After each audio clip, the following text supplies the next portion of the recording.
Assalamualaikum warahmatullahi wabarakatuh.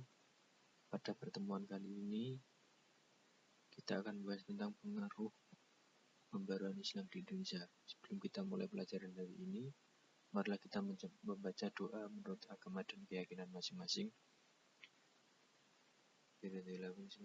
Al-Fatihah.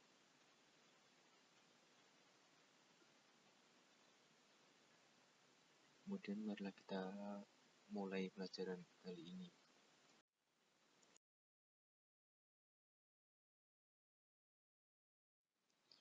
Yang pertama adalah pengaruh pembaruan. Pembaruan Islam di Indonesia masuk pada abad ke-20 Masehi, yaitu sekitar tahun 1900-an sampai tahun 2000. Gagasan Pan-Islamisme yang digagas Said Jamaluddin Al-Afghani diterima oleh Gerakan Pembaruan Indonesia. Berbagai upaya pembaruan ditempuh oleh para ulama-ulama Indonesia. Munculnya organisasi-organisasi sosial keagamaan Islam menandakan tumbuhnya benih-benih nasionalisme dalam pengertian modern. Bangsa Indonesia mulai menyusun strategi untuk bangkit melawan penjajah. Umat Islam harus berperan aktif dalam perjuangan untuk memperoleh kemerdekaan di Indonesia. Jadi, bangsa Indonesia yang melawan penjajah itu merupakan hasil dari pembaruan di dunia yang mempengaruhi pembaruan Islam di Indonesia. Kemudian dari itu muncullah organisasi-organisasi sosial seperti Nahdlatul Ulama, Muhammadiyah, Persis, dan Al-Irsyad. Kemudian pembaruan Islam di Indonesia banyak dipengaruhi oleh pemikiran nasionalisme kebangsaan, juga diwujudkan dalam bentuk pendidikan. Pendirian lembaga pendidikan merupakan buah dari pembaruan karena dianggap efektif untuk menumbuhkan gagasan-gagasan baru. Jadi pendidikan di Indonesia ini yang berupa lembaga maksudnya seperti sekolah saat ini itu merupakan buah dari pembaruan Islam. Mengapa dibuat lembaga? Karena tokoh-tokoh menganggap bahwa adanya lembaga pendidikan itu efektif untuk menumbuhkan gagasan-gagasan baru dan pemikiran-pemikiran.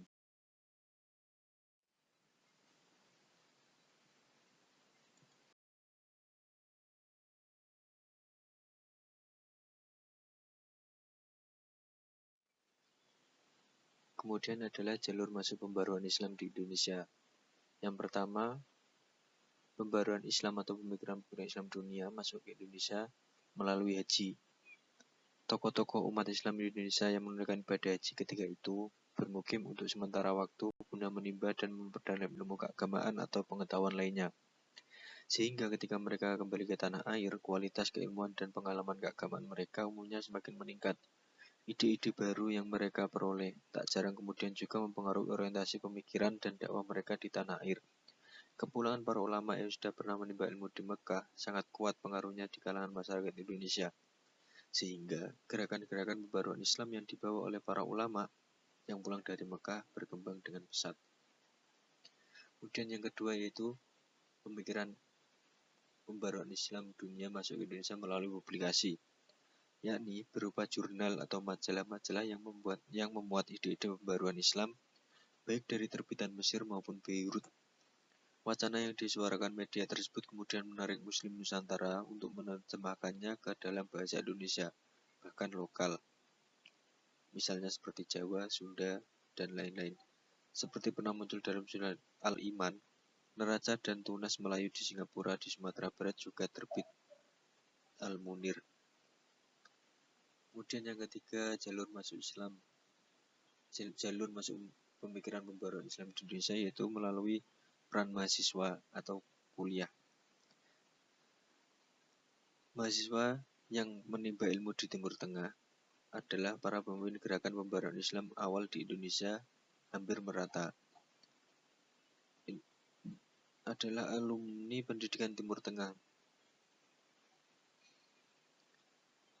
Peran mahasiswa alumni Timur Tengah sampai sekarang masih berjalan. Bisa dikatakan bahwa alumni-alumni dari Timur Tengah masih mendapatkan tempat khusus di kalangan masyarakat, khususnya di kalangan akademik.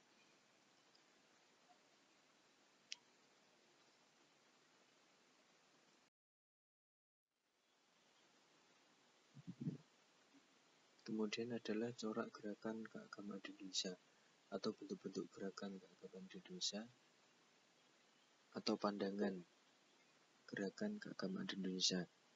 Yang pertama yaitu tradisionalis konservatif.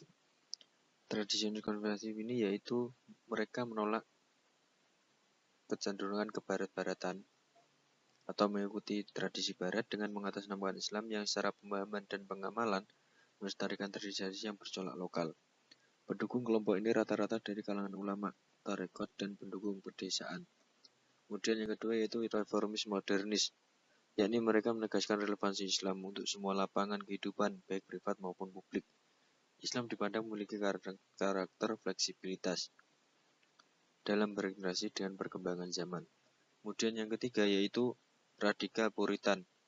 Secara seraya sepakat dengan klaim fleksibilitas Islam di tengah arus zaman, mereka akan memakai kecenderungan kaum modernis dalam memanfaatkan ide-ide barat. Mereka lebih percaya pada penafsiran yang disebutnya sebagai murni Islam.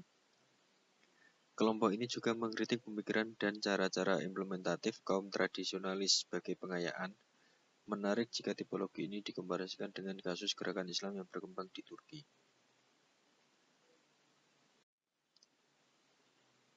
Terima kasih, saya sampaikan. Sebelum pelajaran hari ini kita akhiri, marilah kita membaca hamdalah bersama-sama. Alhamdulillahirabbil alamin.